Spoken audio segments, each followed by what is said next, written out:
രണ്ടാം നരേന്ദ്രമോദി സർക്കാരിന്റെ അവസാന ബജറ്റാണെന്ന് പാർലമെന്റിൽ ധനമന്ത്രി നിർമ്മല സീതാരാമൻ അവതരിപ്പിച്ചത്. പുതിയ നികുതി നിരക്കുകൾ ഒന്നും പ്രഖ്യാപിക്കാതെയാണ് കേന്ദ്ര ധനമന്ത്രി ഇന്ന് ബജറ്റ് അവതരിപ്പിച്ചത്. ആദായ നികുതിയിലും പരോക്ഷ നികുതിയിലും നിലവിലുള്ള നിരക്കുകൾ തുടരും എന്നാണ് പാർലമെന്റിൽ ഇന്ന് പ്രസ്താവിച്ചത്.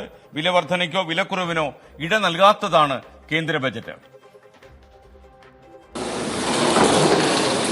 Honorable Speaker, I present the interim budget for 24-25.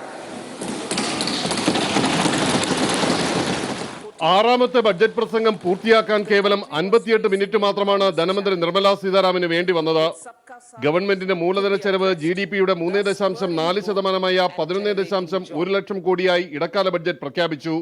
അടുത്ത വർഷം മൊത്തം 14.1 ലക്ഷം കോടി രൂപയുടെ കടം സർക്കാർ എടുക്കും. ഈ വർഷം ധനക്കമ്മി GDP-യുടെ 5.9 ലക്ഷ്യമിട്ടതെങ്കിൽ 5.8 പിടിച്ചു നിർത്തി. ഇത് അടുത്ത വർഷം 5.1 2025-26 4.5 കുറയും. 2047 വികസിത ഭാരതമാണ് ലക്ഷ്യം. 25 കോടി ജനങ്ങൾക്ക് ദാരിദ്ര്യമുക്തി നൽകി. ഭക്ഷണത്തെക്കുറിച്ചുള്ള ആശങ്ക ഇപ്പോൾ രാജ്യത്തില്ലെന്നും ധനമന്ത്രി അവകാശപ്പെട്ടു. The worries about food have been eliminated through free ration for 80 crore people. Minimum support prices for the produce of Annadata are periodically increased appropriately. These and the provision of basic necessities have enhanced real income in the rural areas. പ്രധാനമന്ത്രി ആവാസ് യോജന പ്രകാരം 5 വർഷം കൊണ്ട് 2 കോടി വീടുകൾ അനുവദിക്കും. വീടുകളിലെ solar പദ്ധതിയിലൂടെ 1 കോടി കുടുംബങ്ങൾക്ക് പ്രതിമാസം 300 യൂണിറ്റ് വരെ വൈദ്യുതി സൗജന്യമായി ലഭ്യമാക്കും. ആയുഷ്മാൻ ഭാരതിന് കീഴിലുള്ള ആരോഗ്യ പരിരക്ഷയ്ക്ക് ഇനി എല്ലാ ആശാപ്രവർത്തകർക്കും എല്ലാ അംഗൻവാടി ജീവനക്കാർക്കും അർഹത. പ്രധാനമന്ത്രി ഗതിശക്തി പദ്ധതിക്ക് കീഴിൽ 3 പ്രധാന സാമ്പത്തിക ഇടനാഴികൾ സ്ഥാപിക്കും. MSMEകളുടെ വളർച്ചയ്ക്കും ആഗോളതലത്തിൽ വിപണി പിടിക്കാനും പുതിയ ആസ്പിറേഷണൽ ഡിസ്ട്രിക്റ്റുകൾ, ക്ഷീരകർഷകർക്ക് ക്ഷേമ പദ്ധതി, മത്സ്യസമ്പത്ത് പദ്ധതി വിപുലമാക്കും. ഇങ്ങനെ നീളുന്നു ഇടക്കാല ബഡ്ജറ്റിലെ പ്രഖ്യാപനങ്ങൾ. ബഡ്ജറ്റിലെ പ്രഖ്യാപനങ്ങൾ പ്രവൃത്തിപഥത്തിലെത്തിക്കാൻ ഈ സർക്കാരിനുള്ളത് ചുരുങ്ങിയ സമയമാണ്. ഈ സമയത്തിനുള്ളിൽ ആ കാര്യം എത്ര ഫലപ്രദമായി നിർവഹിക്കുന്നു എന്നതാകും ഈ ബഡ്ജറ്റിന്റെ രാഷ്ട്രീയ വിജയം. ഡൽഹിയിൽ നിന്ന് ആർ രാധാകൃഷ്ണൻ, 24.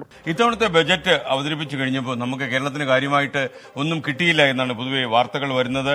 ഈ ഇടക്കാല ബജറ്റിൽ കാര്യമായ കേരളത്തിന് വേണ്ടിയുള്ള പ്രഖ്യാപനങ്ങൾ ഒന്നും ഉണ്ടായില്ല എന്നതാണ് യാഥാർത്ഥ്യം.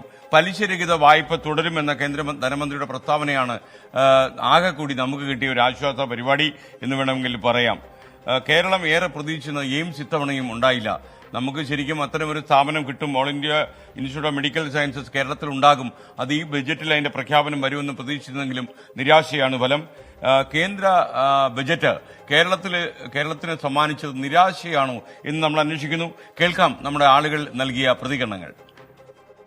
കേരളത്തിന്റെ നിരാശ നമ്മൾ പൊതുവായിട്ട് എല്ലാവരും അഭിപ്രായം പറയണം. ജനങ്ങളെല്ലാം പറയണം. പട്ടിണിയും ദാരിദ്ര്യവും ബുദ്ധിമുട്ടും കൊണ്ട് അനുഭവിച്ചുകൊണ്ടിരിക്കുന്നതാണ് നമ്മുടെ രാജ്യത്തെ സംസ്ഥാനത്തിലെ ജനങ്ങൾ. കേന്ദ്രത്തിന്റെ ബഡ്ജറ്റ് കൊണ്ട് യാതൊരു പ്രയോജനവും നമ്മൾ ജനങ്ങൾക്കില്ല.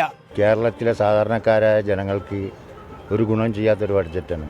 പിന്നെ പൊതുമേഖലാ സ്ഥാപനങ്ങളൊക്കെ വിറ്റഴിക്കാനും ഉള്ളൊരു ബഡ്ജറ്റായിട്ടാണ് ഇത് കാണുന്നത്. പുസ്തക മുതലാളിമാരെ സംരക്ഷിക്കാനുള്ള ബഡ്ജറ്റിലൊരു പ്രത്യേകത ഒന്നുമില്ല. കേന്ദ്രം കൊടുക്കാനുള്ള വിസ എന്താ പറയുക, പാവങ്ങളുണ്ട്, പെൻഷൻ കൊടുക്കാനുള്ള കിട്ടിയാൽ മതി. വേറെ ഒന്നും ആഗ്രഹിക്കുന്നില്ല, വേറെ ഒന്നും ആവശ്യമില്ല. കേരളം അങ്ങനെ പൊയ്ക്കോളും. ഇവിടെ ഇരിക്കേണ്ടൊക്കെ ജനങ്ങൾക്കറിയാം എന്താ സംഭവമൊക്കെ. റെയിൽവേയുടേതാണെങ്കിൽ ഇപ്പോൾ നിലവിലുള്ള ട്രെയിനുകൾ കുറച്ച് കമ്പാർട്ട്മെൻറ്റുകളും ബാത്റൂമുകളും ഒക്കെ ഒന്നുകൂടെ നല്ല രീതിയിൽ ഫെസിലിറ്റി കൊണ്ടുവരികയാണെങ്കിൽ നല്ല കുഴപ്പമില്ല. അപ്പോൾ വന്ദേ ഭാരത് മോഡൽ വരുമ്പോൾ അതിനനുസരിച്ച് ടിക്കറ്റ് ചാർജ് ഉണ്ടാവില്ലേ? പ്രത്യേകിച്ച് ബഡ്ജറ്റിൽ ഇപ്പോൾ ഓൾറെഡി കുറേ കാര്യങ്ങൾ ചെയ്ത ഒരു അവസ്ഥയിലാണ് നിൽക്കുന്നതെന്നുള്ളത് കൊണ്ടായിരിക്കാം ചിലപ്പോൾ കേന്ദ്രം അങ്ങനെയുള്ള ഒരു ഇതിൽ ബഡ്ജറ്റ് അവതരിപ്പിക്കാനായിട്ടുള്ള ഒരു കാരണം തന്നെ ഉണ്ടാവുക. കാര്യമായിട്ടൊന്നും അതിൽ പറഞ്ഞിട്ടില്ല. സാധാരണക്കാർക്ക് ഒരു പ്രയോജനം കാണത്തില്ല. ഇപ്പോൾ ഈ ഇലക്ഷൻ വരുന്നതിൻ്റെ സംബന്ധിച്ചുള്ള മുന്നൊരുക്കങ്ങൾ മാത്രം. ഭരണത്തിൻ്റെ തുടർച്ച അവർക്ക് നിയന്ത്രിക്കണമല്ലോ. ആ രീതിയിലുള്ള ബഡ്ജറ്റ് മാത്രമായിട്ടാണ്, അങ്ങനെ മാത്രമായിട്ട് കണ്ടാൽ മതി. അത് അങ്ങനെ കാണാനേ പറ്റുള്ളൂ. ഒന്നും ചെയ്തിട്ടില്ല. കേരളത്തിന് ഒരു എല്ലാം വെട്ടി ചുരുക്കിയാണ്.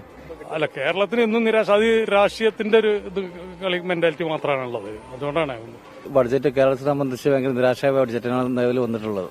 കേന്ദ്രം കേരളത്തോട് വളരെ കൂടുതൽ അവഗണന കാണിക്കുന്ന അഭിപ്രായമാണ്. BJP ഇല്ലാതെ ഭരിക്കുന്ന ഒരു സംസ്ഥാനത്തേക്ക് കേരളത്തിന് വളരെ അപൂർവമായിട്ട് കിട്ടുന്നുള്ളൂ. അത് ഈ ബജറ്റിൽ അതേപോലെ തന്നെയാണെന്നുള്ളതാണ്. വളരെ പെട്ടെന്ന് തന്നെ ഒരു തെരഞ്ഞെടുപ്പ് നടക്കുമെന്നതുകൊണ്ട് കേരളത്തിനും കാര്യമായി എന്തെങ്കിലുമൊക്കെ ലഭിക്കുമെന്നായിരുന്നു പൊതുവെയുള്ള പ്രതീക്ഷ. എന്നാൽ ബജറ്റ് പ്രസംഗം അവസാനിപ്പിക്കുമ്പോൾ നമുക്ക് കാര്യമായിട്ടൊന്നും കേരളത്തിന് കിട്ടിയില്ല. ശബരി റെയിലാണ് ആകെ കൂടിയുള്ള നമ്മുടെ ഒരു ആശ്വാസം. പലിശരഹിത വായ്പയും വേണമെങ്കിൽ പറയാം. മറ്റൊന്നും കാര്യമായി കേരളത്തിന് ലഭിച്ചില്ല എന്നുള്ളതാണ് യാഥാർത്ഥ്യം. ലോകത്തെവിടെയായാലും ഏത് സമയത്തും 24 വാർത്തകളും ഓഗ്മെന്റഡ് റിയാലിറ്റി പാക്കേജുകളും എക്സ്പ്ലെയിനറുകളും വിശദമായി കാണാൻ ഞങ്ങളുടെ യൂട്യൂബ് ചാനൽ നിങ്ങൾക്ക് സബ്സ്ക്രൈബ് ചെയ്യാം.